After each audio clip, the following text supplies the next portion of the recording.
Seja muito bem-vindo e bem-vinda ao podcast da BHH. As novidades da hematologia, hemoterapia e terapia celular, você ouve a seguir no nosso episódio do Hemoplay Podcast.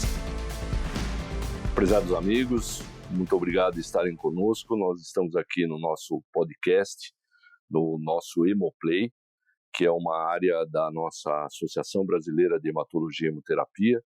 E hoje nós estamos fazendo o nosso primeiro podcast de um convênio em que fizemos da nossa associação com o CEPID. CEPID é o Centro de Pesquisa, Inovação e Desenvolvimento, um mega projeto financiado pela FAPESP, com a participação de várias unidades, de várias universidades, e que visa desenvolver uma terapêutica, a abordagem teranóstica do câncer no âmbito das nossas universidades e das nossas unidades.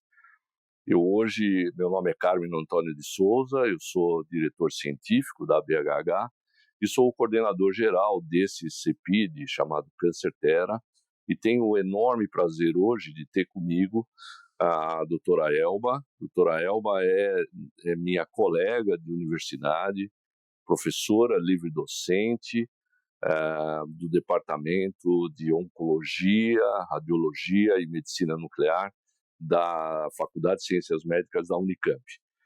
A professora Elba, desde o primeiro momento de que começamos a discutir a proposta desse projeto, ela vem participando e hoje é uma das pesquisadoras principais e é a responsável por uma das áreas fundamentais dentro do CEPID, que é a área de difusão. Então nós vamos aqui conversar um pouquinho, de maneira bastante descontraída, informal, mas trazendo para vocês algo que provavelmente é uma novidade, uma grande novidade. Para nós também é uma grande novidade. Então nós estamos trabalhando fortemente para dar corpo a esse projeto. É um projeto que não tem nenhum ano ainda.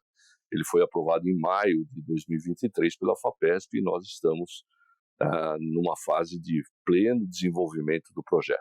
Então eu queria agradecer, Elba, a tua presença. Fico super feliz de você estar com a gente na nossa casa, na casa da BHH, fazendo parte do Hemoplay, né? E esse convênio que nós estamos fazendo com a BHH vai trazer muitas informações a respeito do nosso projeto do CâncerTera.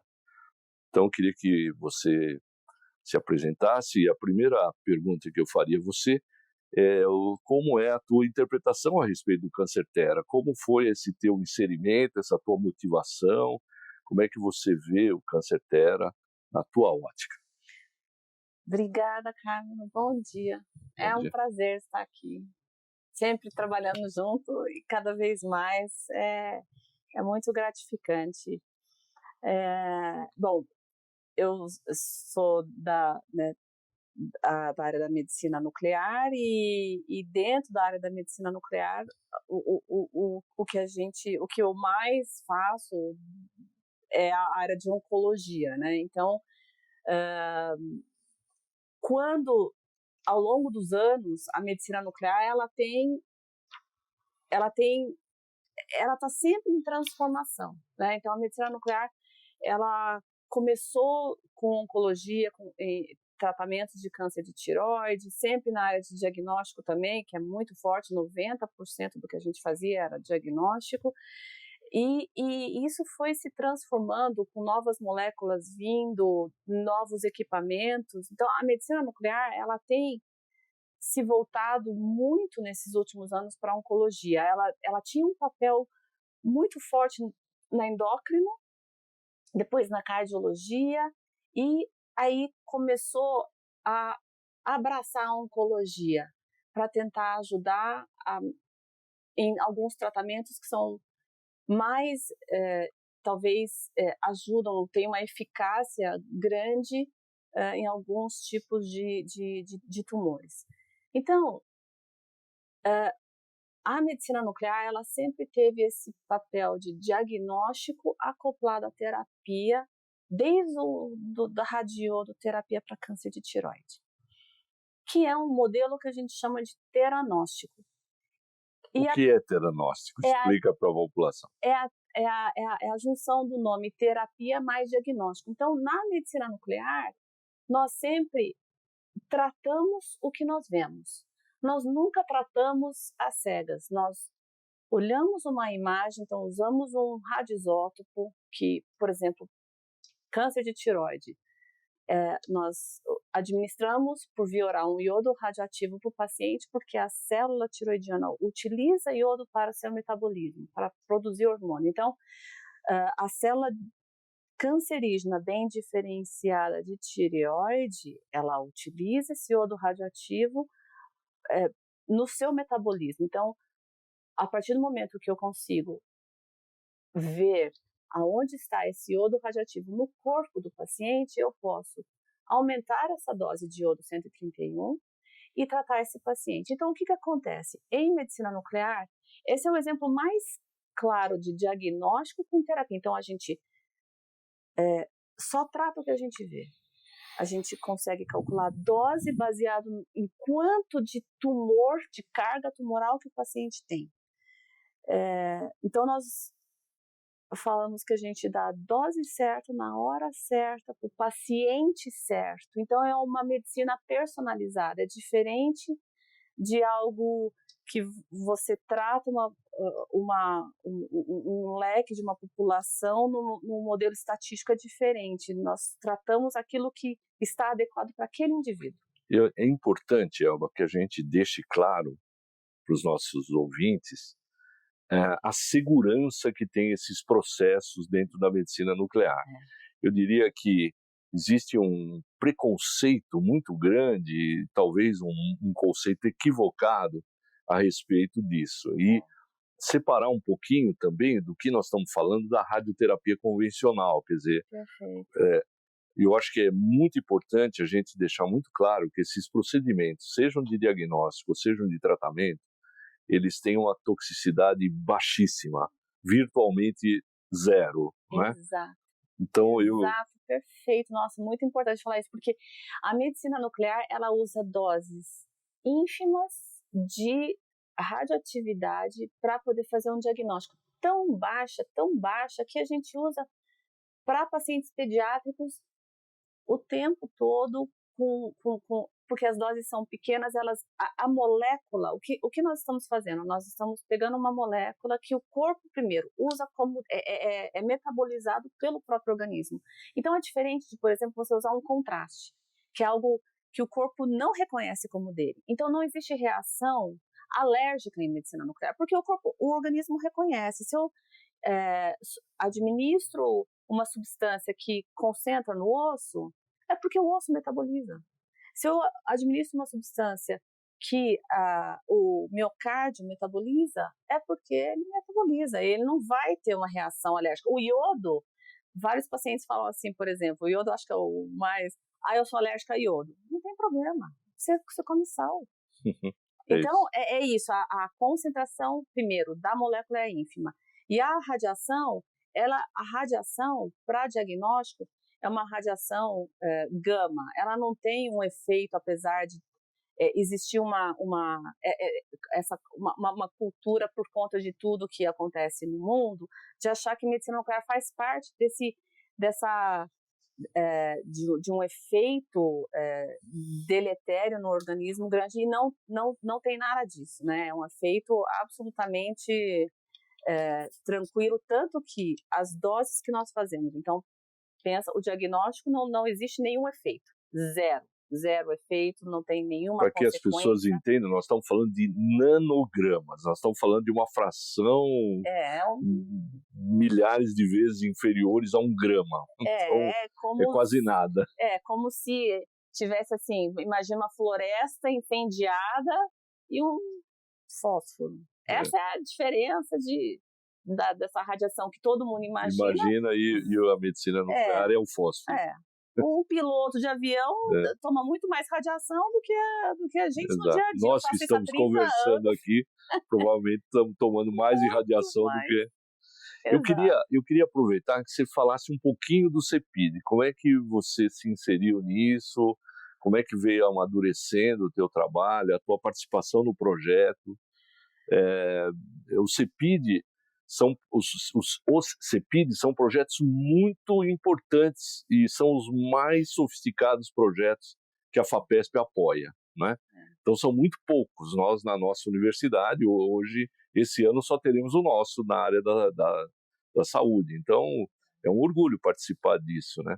E acho que foi uma construção coletiva que a gente fez e você colaborou muito. Então, a gente colabora já há muitos anos, né, professor? Então... lembrar que o nosso PET-CT foi um projeto com a FAPESP, né? A FAPESP, exato. Que trouxe frutos extraordinários, não só para a oncologia, mas para várias outras áreas, né, do conhecimento. Então, toda essa transformação que tem acontecido na nossa ótica da medicina nuclear, da terapia oncológica com imagem molecular, e daí com essas imagens moleculares poder utilizar isótopos para tratar, é que pensamos que nós precisávamos de um projeto desse aqui no país. Por quê? Porque nós precisamos integrar todas as áreas para podermos trabalhar juntos e construir uma terapia em medicina nuclear que faça sentido com a área básica, criando essas moléculas, a área de estudos pré-clínicos, fazendo os ensaios para podermos ver se essas moléculas fazem sentido para nós, né, para o oncologista e para o médico nuclear. Então, o que acontece? A gente precisava juntar essa turma, toda a equipe de todas as áreas trabalhando junto para não haver a ponte, porque quer dizer, haver uma ponte, não haver um muro. Um muro, exato. Porque... Uma cerca viva. Exato. Porque o que acontece é que o que você quer como oncologista, você passa para a gente. E o que a gente quer como médico nuclear, quer ajudar, nós precisamos passar para a equipe que vai trabalhar essas moléculas. Então, hoje, para nós, a química, o pessoal da química, é essencial na medicina nuclear. A física, a radiofarmácia é essencial, porque se o químico não constrói aquela molécula, a radiofarmácia não pega aquela molécula e não junta com o isótopo, e isso tudo fazer sentido para nós, não tem sentido o pré-clínico e o básico, ele não conversa com o clínico. Uma das coisas mais fascinantes, né, que a gente está vivendo junto é essa transversalidade, né? Quer dizer, isso que você está falando, os químicos, eles falavam, puxa vida, a gente ia até um certo ponto e não conseguia chegar na pesquisa médica, ou na pesquisa clínica, ou na pesquisa biológica, porque parava ali. Então, hoje, a transversalidade é uma coisa absolutamente espetacular. O que nós estamos aprendendo, né, acho que você, eu, com os físicos, com os químicos, com os matemáticos, com os farmacologistas, é enorme, e vice-versa, né? Porque a gente, até chegar no ser humano, com segurança, com eficiência, isso tem um longo caminho. A ciência, ela tem o seu tempo, né? Mas o que nós estamos vendo é como se uma coisa estivesse engatada na outra e a gente vai avançando, né? E a oncologia é uma área absolutamente fundamental, porque, infelizmente, talvez seja o maior problema de saúde pública no mundo hoje, é a questão do câncer, né? E essa é uma nova avenida. Então, acho que isso que você falou da transversalidade é muito importante, né? Nós estamos num ambiente da hematologia aqui, né? Nós estamos num ambiente onde muitos dos que vão assistir o nosso podcast são hematologistas. E lembrar que nós não estamos tratando aqui só de tumores hematológicos, né? Na verdade, nós selecionamos 2 tumores, o mieloma múltiplo e a mielofibrose, porque são tumores muito particulares, mas a gente está trabalhando com vários tumores sólidos, né, Elba? Se você pudesse falar um pouquinho do conjunto. Vamos falar. Então, assim, nesse modelo de como a gente ia criar um centro, por isso que a gente acabou, acho que, na minha ótica, faz sentido a gente ter o CEPID. Por quê? Porque é um centro integrado ao desenvolvimento tecnológico, no nosso caso, o CâncerTera, para desenvolvimento de várias áreas de terapia com moléculas radioativas para o câncer. E aí, então, nisso a gente consegue um campo tanto na hematologia quanto na ortopedia, quanto na tumores coloretais, sarcomas, glioblastomas, que são difíceis de tratar, né? Então, melanomas, todos tem tumores de mama, pelve feminina, renal, tem um leque enorme de tumores que a gente pode, que tem alguma particularidade que a quimioterapia vai até ali, ou a radioterapia vai até ali, mas não avança porque ainda essas moléculas precisam mudar. Então, a gente talvez consiga ajudar nesse sentido. Desenvolvendo novos radiofármacos ou novos transportadores, enfim. Exato. Nós não podemos deixar de falar no nosso podcast de duas coisas muito importantes. Primeiro, do teu papel como diretora da área de difusão. Um dos pilares do CEPID, o D do CEPID, é difusão. Quer dizer, nós temos um grande compromisso com a sociedade de levar esse conhecimento. E eu gostaria também que você falasse, porque essa é uma iniciativa do teu grupo e teu pessoal há muitos anos, do primeiro evento, na verdade é o primeiro congresso do CâncerTera, mas que na verdade é o nosso simpósio, que tem 17 anos, é isso? É o 17º, é isso? É o 17º. Seria o 20º, mas é o 17º. A pandemia tirou a nossa oportunidade. Então eu queria que você falasse dessas duas coisas muito importantes, que para o CEPID é fundamental, e para a sociedade saber que a gente começa a levar o conhecimento a público, né? E ao público, inclusive científico, né? Aos nossos colegas. Então, na área da difusão de conhecimento, nós vemos dois pilares importantes, né? Como você mencionou. Então, um deles é trazer a informação do que nós estamos fazendo no CâncerTera para o pesquisador, o colega que tem aquele doente, que vai poder, o químico que vai olhar para aquilo e desenvolver novas moléculas. Então, para os pesquisadores e também para o público leigo. Então, por quê? Porque aqui, esse público, a gente precisa educar a entender o que nós estamos fazendo, não só para que eles entendam que radiação é benéfica, isso eu acho que é muito difícil, desde que eu sou médica nuclear, até antes, a radiação sempre parece que é um problema, porque as pessoas não enxergam como algo do bem. Temos que desmistificar isso. Então, essa é um aspecto importante que precisa para o público leigo, precisa trazer para eles também a noção da importância o câncer está crescendo, quais são os mecanismos, quais são os fatores que levam a isso, e o CâncerTera, isso faz parte, precisa ser muito bem divulgado.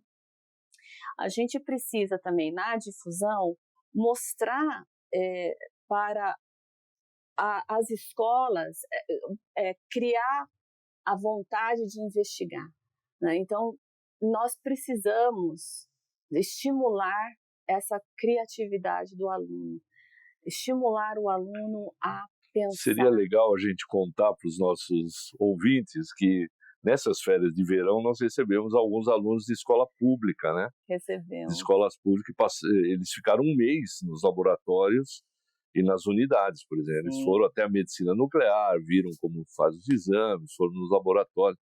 É assim que nós forjamos os pesquisadores do futuro, né, Elba? É isso aí. Eles foi essa bonito paixão. ver essa meninada Foi. lá, tudo de aventalzinho, mexendo nas coisas, foi muito legal. Foi bacana. Nossa, e a nossa equipe, né, quer dizer, a gente está com pesquisadores principais fantásticos, né, que são apaixonados pelo que fazem. Então, você, sendo apaixonado pelo que você faz, é muito fácil. Muito mais fácil transmitir, você né? transmitir, claro. Né? Do Sem que dúvida. Você não ter essa paixão, não ter esse compromisso, né? Ter essa compaixão, ter essa empatia, porque isso é que a gente faz, isso é que a gente é, porque senão a gente não era pesquisador, né? Claro. Então tem esse lado aqui que nós precisamos trabalhar. E o lado dos pesquisadores, de toda essa multidisciplinaridade, nós temos que trabalhar de muitas formas, obviamente com publicações, enfim, dentro do nosso site, nós temos um site muito bem estruturado, cada vez mais estruturado, que tem os pesquisadores principais, os associados e as oportunidades de bolsas para alunos de iniciação científica, alunos de pós-graduação. Você lembra o nome do site? Cancerterra. Com TH. Cancerterra. Exato, é isso aí. Cancerterra. Tá ok. .org. Fala um pouquinho do nosso simpósio Edivaldo Camargo. Eu só queria contar uma história para você. Edivaldo Camargo, uma pessoa magnífica, pai da Elba. O Edivaldo foi meu professor do cursinho. Na década de 60, nem dá para contar essas coisas, né? E olha, nós, como é a vida, né? A gente segue juntos até hoje, né? E na memória do Edivaldo, a gente continua nesse simpósio e agora o primeiro congresso do Cancerterra que ele vai dar o nome dele, quer dizer, ele vai batizar, né? A nossa atividade. Então eu posso imaginar o quanto você deve estar contente com essa junção, né, das duas atividades científicas, né? Estou bem feliz, porque eu acho que é o que parece que é cereja assim no bolo, né? É isso aí. O simpósio, ele que se chama hoje Edivaldo Camargo, ele começou há 20 anos atrás e ele chamava o primeiro nome que a gente... Então, ele foi idealizado pelo papai, pelo Edivaldo Camargo. E chamamos de Simpósio PET-CT em Oncologia. Começou assim, há 20 anos atrás. Por quê? Porque nós instalamos o primeiro PET-CT na América Latina e precisávamos... divulgar cientificamente o que era isso. E trazer para a oncologia, trazer a oncologia para perto, né? Então, o nosso simpósio, quando a gente pensou no modelo, era um modelo sempre multidisciplinar de imersão. O primeiro não foi de imersão porque a gente precisava abraçar todas as áreas, então foram 2 dias, sempre 2 dias, de oncohemato, câncer de mama, pelve feminina, gênito urinário, enfim, né, pele, etc. E aí, ao longo dos anos, a medicina nuclear, ela é, como todas as áreas, mas ela evolui muito rápido. E a medicina nuclear ela evolui em 2 frentes. Ela evolui nas moléculas e ela evolui nos equipamentos. Por quê? Se você cria uma molécula que tem por exemplo, que ele emite pósitron, então agora eu preciso criar um PET-CT. Eu preciso criar um equipamento que possa captar o pósitron. A emissão dele. Né? Exato. Então, antes a gente tinha câmara de cintilação para detectar o raio gama-câmara. Daí criou-se depois o SPECT para fazer imagens tomográficas, que é Single Positron Emission Tomography, para identificar a imagem de forma tomográfica em 3D. E aí, com as moléculas emissoras de pósitron, criamos o PET foi desenvolvido. Então, quando o PET foi desenvolvido, começamos esse simpósio. E aí, ao longo dos anos, já mudamos o nome para PET-CT e SPECT-CT em oncologia. Por quê? Porque daí foi desenvolvido o SPECT-CT, que é fundamental não só para as moléculas que já existiam, mas para avaliar respostas a tratamentos, de tudo que dessas outras moléculas que foram desenvolvidas ao longo desses anos. Então, esse nome foi ficando e era sempre oncologia. E aí, com o falecimento do Dr. Edivaldo, a equipe resolveu homenageá-lo.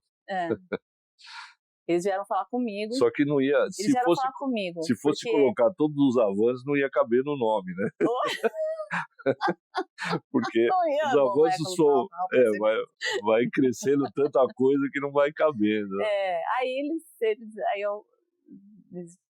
pediram minha permissão, como se fosse pedir minha permissão, mas enfim, eles queriam fazer essa homenagem e aí então o nome mudou para Simpósio Edivaldo Camargo. E o Simpósio Edivaldo Camargo, ele sempre foi o modelo imersão. Então, a gente não faz um evento, a gente faz um evento que a gente disseca, até espremer as meninges de tudo daquele tipo de tumor. E aí, esse modelo a gente vinha vindo com ele e nós, há 2 anos atrás, com um projeto que a gente... que a Organização das Nações Unidas, que o braço é a Agência Internacional de Energia Atômica, ela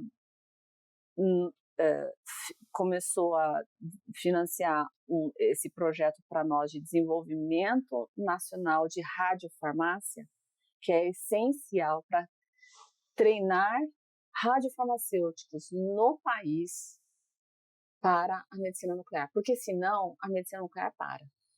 Nós precisamos de radiofarmacêuticos e nós temos uma insuficiência muito grande de profissionais no país. Então, nós criamos um projeto como modelo médico.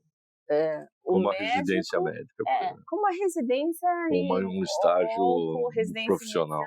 Então, o profissional que sai da graduação farmacêutico, ele entra na residência de radiofarmácia. Não tem isso na América Latina e nós somos a ONU nos contemplou esse projeto para a gente fazer esse desenvolvimento. Então, com isso, o nosso simpósio aí cresceu um pouco mais, abraçando a radiofarmácia, porque aí a agência traz esses experts, radiofarmacêuticos, profissionais que estão desenvolvendo moléculas novas que está evoluindo quase que para uma área de radioquímica, né, envolvendo uma série de atividades. Exato. E aí faz sentido colocar o Câncer-Tera, porque aí nós temos tudo junto. Nós temos o químico, nós temos o físico, o radiofarmacêutico, os médicos de todas as áreas. Biólogos, biomédicos e assim por diante. Exato. Infelizmente, nós estamos evoluindo, o nosso tempo já esgotou faz tempo e eles estão me apertando aqui. Eu quero deixar claro o seguinte, esse simpósio, apesar dela falar de imersão, de tudo, já tem mais de 260 pessoas inscritas nesse momento. São 65 trabalhos, já fruto do primeiro ano, nem um ano, né? O Câncer-Tera não tem um ano ainda, então acho que nós estamos caminhando e eu vou dar a palavra para você fazer suas considerações finais, mas eu queria dizer que nós provavelmente faremos outros podcasts aqui do Câncer-Tera no sentido de levar para a nossa comunidade, seja de hematologia, oncologia, para a comunidade em geral, o que é que nós estamos fazendo. Acho que um dos compromissos muito sérios que a gente tem entre nós e com a FAPESP, com a nossa universidade, é difusão e que está na tua mão. Está na tua mão, na mão do Rômulo, que é o nosso jornalista científico que está produzindo. Então, eu queria agradecer muito você de ter sido a primeira, né, a fazer o nosso podcast do Câncer-Tera, justíssimo que seja assim, e dizer que nós vamos continuar a trazer para a sociedade informações. Então, queria te passar para as considerações finais, Elba. Obrigada, professor, obrigada. É um prazer de novo estar aqui e eu queria só, acho que, agradecer porque nós temos uma equipe trabalhando conosco, formidável. E essa equipe, os nossos pesquisadores principais, os associados, nós estamos trabalhando juntos por uma causa muito grande e que eu não consigo enxergar um insucesso. Eu acho que a gente tem que agradecer a FAPESP por essa oportunidade, né? Agradeço muito e eu espero que os outros venham para mostrar o que estão fazendo, porque as ideias desses pesquisadores são fabulosas. E eu espero que a gente consiga divulgar isso de uma forma maciça para toda a população, para saibam o que é o Câncer Terra, e o convite está aberto para que vocês venham no nosso evento. Doutora Elba, muito obrigado. Eu queria agradecer à Associação Brasileira de Hematologia essa oportunidade, a cessão do espaço aqui, ao presidente Ângelo Maiolino, a Aline, a Alessandro, que estão nos ajudando aqui, e dizer que logo nós voltaremos com outros podcasts. Talvez a Elba troque de cadeira comigo e ela faça as entrevistas dos outros pesquisadores, porque é muito mais preparada do que eu, de modo que eu queria agradecer muito essa oportunidade e dizer que esse é um projeto que veio para ser vencedor mesmo e para trazer conhecimento e aquilo que é a nossa obrigação como médico, né? Que é bem-estar e ampliar as possibilidades para os nossos pacientes. Com acesso a muita informação sobre as especialidades e diversos temas pertinentes na voz de quem entende.